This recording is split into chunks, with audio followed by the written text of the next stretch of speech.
Good morning, friends, and welcome to the pre-market view. No major cues actually coming out from the global markets. The US markets continue to remain sideways before the resolution of fiscal cliff, as most of the investors are not willing to commit huge coppers before the clarity on that front, and even European markets have been mixed. However, one has to keep in mind that there was a statement from Mario Draghi, the president of ECB, that the Eurozone crisis is far from over, and on various fronts steps have to be taken to see that the confidence remains in the system overall. And at the same time, there was a downgrade by Moody's in both ESM and EFSF by one notch from AAA to AA+.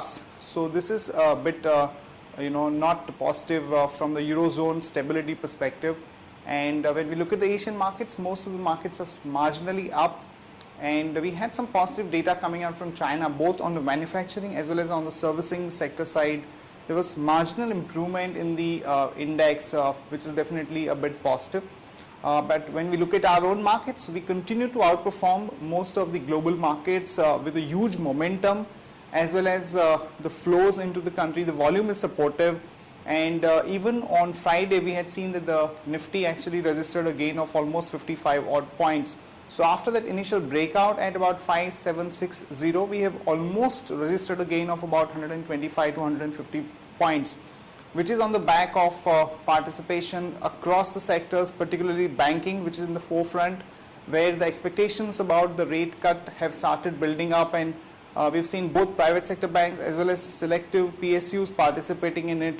And the feeling in the market is that before the actual credit review meeting, you could see the banking sector as a whole move up by another probably 2 to 4% as far as index is concerned, and individual stocks could give you a move of anywhere from about 5 to 7%.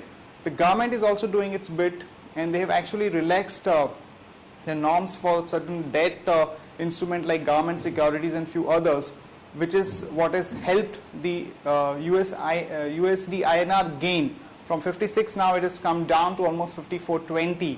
So overall, depending upon the outcome of this parliament session, where the crucial voting is going to take place on Tuesday and Wednesday, if we have some positive outcome of that, then definitely the market can give you another probably 150 to 200 points kind of an up move. On that note, let me invite Shaival to take us through important F&O cues, ideas and strategies to look at in the F&O market. Good morning, friends. Let's have a view at derivatives now. Friends, it's matter of week time where we have seen that both the indices have outperformed like anything, and from past couple of trading sessions, maybe to be precise, from 3 consecutive trading sessions, we have seen that Nifty has started on a positive note as well as ended on a positive note. And today's SGX Nifty has been suggesting that the winning streak would continue and market would open higher. Now the PCR ratio has increased to 1.11, and which is still a comfortable mark. Which is also a good sign for the market. But in Friday's trade, what we have seen is that on the very first day of the December series expiry, we have seen some short positions have been built up in the market. Talking about the implied volatility, it has remained almost flat or has decreased by say around 40 to 50 basis point, which has been indicating that the bias for the market is positive. On the options front, we have seen that 6,000, 6,100 and 6,200 on the call side has seen a good activity, whereas on the put side 5,800 and 700 put option has seen a good activity. It's interesting to see that 5,900 call as well as put option has seen a pretty good activity in Friday's trade. So we need to watch this level. Our weekly VWAP is placed at 5,830, so that would be the weekly support for the market, and on higher side 6,000 would be the target that would be eyeing from week's perspective. As we are trading above our weekly VWAP, our bias for the market is positive, and what we feel is that buying would continue to emerge at lower levels. From intraday perspective, we have identified 3 stocks. India Cement is looking positive, so one can maintain a stop loss of 85 rupees 05 paisa. JSW Energy is looking also strong, so one can buy it with support of 61 rupees 25 paisa, and JSPL is looking good, so one can maintain a support of 72 rupees 90 paisa. Thank you. On the flows front, FIIs were net buyers to the tune of almost 1600 crore in cash market on Friday, and in the derivatives market also they were buyers to the tune of almost about 2100 odd crore. So overall flow situation has definitely improved for the past about 3 to 4 days, particularly from the FII side. And here are the important news and events that we are tracking today. First of all, on Friday we had the GDP data coming out, which was at 5.3%, which is overall not too impressive.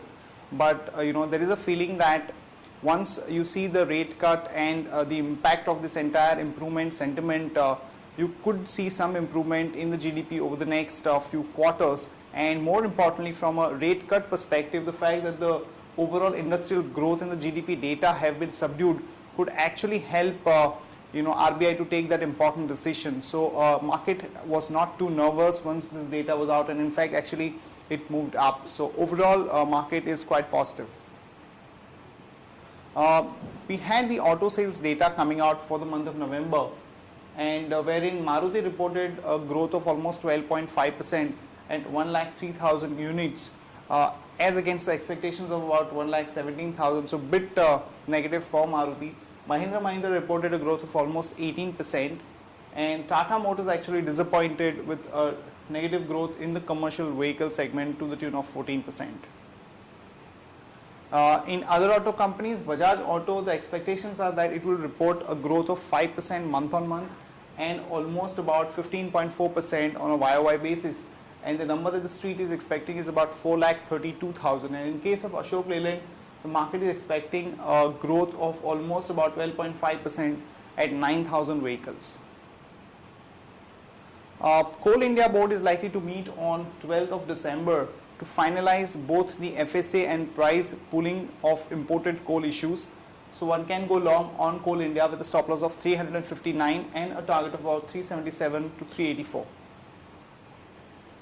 Escorts has launched a new range of tractors for the commercial segment, and there is a feel that overall growth there could be much better, and it has been a valued stock for a long time, so this could provide a short-term trigger to the stock. One can go long on it with a stop loss of 65.25 and a target of about 68.5 to 69.75. Reliance Industries is all set to launch its 4G services. Remember, they had acquired a company at about 4,500 crore, and now the company is all set to launch the MiFi devices, which could allow the internet access at a very high speed both through the smartphones and the tablet. So one can go long on Reliance with a stop loss of 778 and a target of about 818 to 833. Mphasis has indicated that they would acquire a US based company which is specializing in the mortgage management services at about $175 million. So one can go long on Mphasis with a stop loss of 380 and a target of about 399 to 407. And Hathway Cable has said that it will be able to achieve a sales of almost about 4.5 million set-top boxes because of the move of the government to actually expand the digitization to more number of cities over the next few months. So one can go long on Hathway with a stop loss of 266 and a target of about 279 to 284. Nalco has actually raised the aluminum prices by almost 4,500 rupees per ton across the products. So one can go long on Nalco with a stop loss of 45.4 and a target of about 47.75 to 48.60. And in case of Dr. Reddy's, there are negative news in the US. FDA has actually asked them to recall one of the psychotic drug for some technical reasons. So one can go short on Dr. Reddy with a stop loss of 1856 and a target of about 1765 to 1727. That's it from all of us, friends. Have a nice trading session and see you tomorrow at the same time.